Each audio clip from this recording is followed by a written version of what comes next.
that, then we automatically get so many benefits. And the people that we work with, they also get those benefits. So what we're saying is, we're not teaching theoretical or theological knowledge. We're teaching a practical knowledge, a way of life. You can follow our example.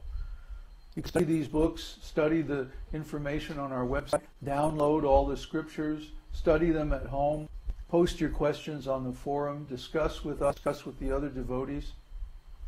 Gradually understand how to apply this knowledge, and then start teaching it. Get a group together in your hometown or whatever. Share these videos with them. Share these teachings with them. And then gradually start a community like this out in the forest somewhere where you can live a nice, pure spiritual life away from the city and all that anxiety and all that crazy. And then you can practice spiritual life without any distraction, without any interference. That's what we would like you to do. We don't want you to be a follower, or anything like that. We don't want friends. We want friends. We want people who are strong. And to be strong, that you have to do is follow the teaching. Not just imitate it. Not just say, oh yeah, I'm a follower. No, we don't want that. That's weakness. We want leaders, not followers. We want people who can do things that we're doing, and even on a large scale, maybe. I'm not a very powerful leader person. I'd much rather be sitting in the back room composing music.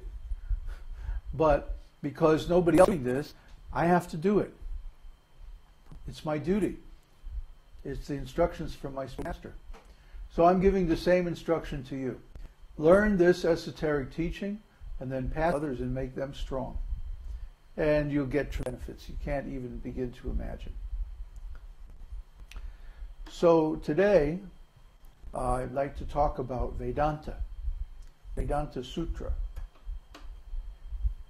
Last week, I found some old files that had been sitting around for years, some things that I wrote about Vedanta back in 2003, 2004. And so I posted them on the Naimisharanya forum. I hope you all got a chance to read them.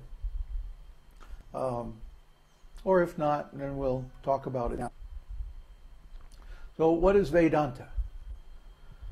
Veda means knowledge. Specifically, it means knowledge about the absolute truth. We've talked about this many times before. The difference between relative truth and absolute truth is that relative truth is temporary and conditional, and absolute truth is eternal and unconditional. It's always true in any situation, in any condition. So Veda specifically means absolute truth, unconditional, eternal, spiritual truth. Now Veda can also include relative truth, but when it talks about relative truth, it talks about it in relation to absolute truth.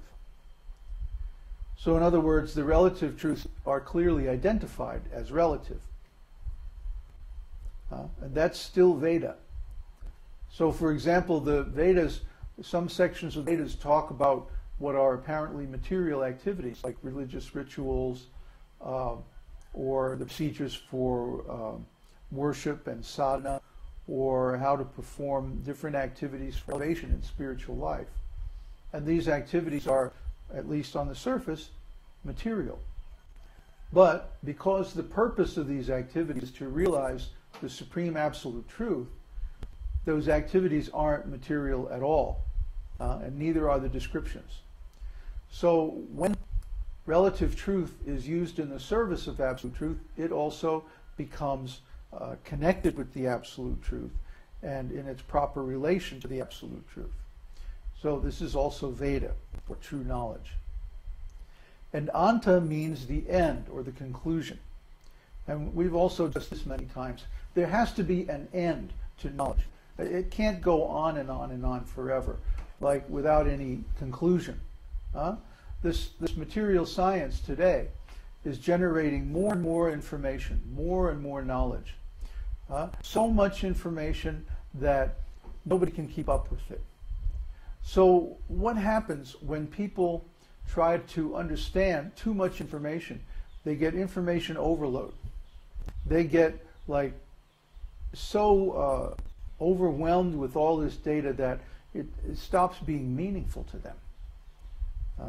And they can't retain any of it. Like, can you remember what you read in the news yesterday? Probably not. Why? Because it's just meaningless information. It's stuff that's happening to somebody else in some other part of the world, and it doesn't really affect us, at least not directly. So why even bother to retain it?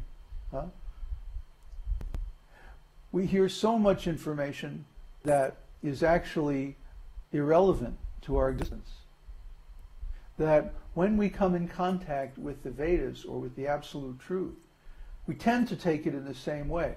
Like, oh, this is just theory, or oh, it's just theology, just philosophy, just the absolute truth. But actually, if we take up this absolute truth and let it go deeply into our minds and hearts, we find that it changes our whole experience of life. It changes our whole perspective. It changes our point of view. That means it changes our consciousness. Just like right now you're seeing me from the front. But if we move the camera over there, then you would see me from the side and you would see a very different view. So similarly, when we change our point of view on life, we see things differently. We actually have a different experience. Two people in the same place at the same time can have a completely different experience depending on their point of view. I like to give the example, because I've seen it many times, in the temple. I used to live in a farm community where they had a very beautiful temple. And people would come in, and like one person would be standing there like, oh, Krishna, and having this beautiful experience. And their friend would, or husband or wife or whatever, would be next to them going like, oh, when are we going to go, let's get out of here. Come on, let's get the completely different experience, even though they're in the same place, the same time. The same things are going on around them. Everything is the same, but what is different? The point of view. What is different is their ontology. You hear me use this word a lot. I bet none of you have ever looked this word up in the dictionary. Have you? What does it mean? Anybody type in the chat box. What does ontology mean?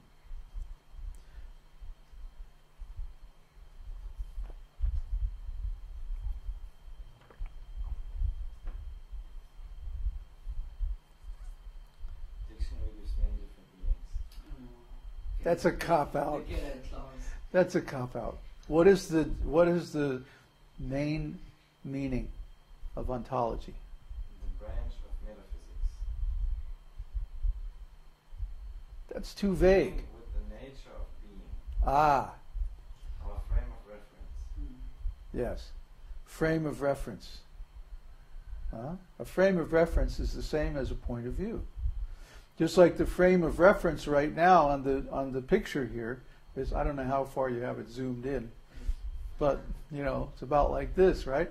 So similarly, the frame of reference with which we view the world determines what we can see.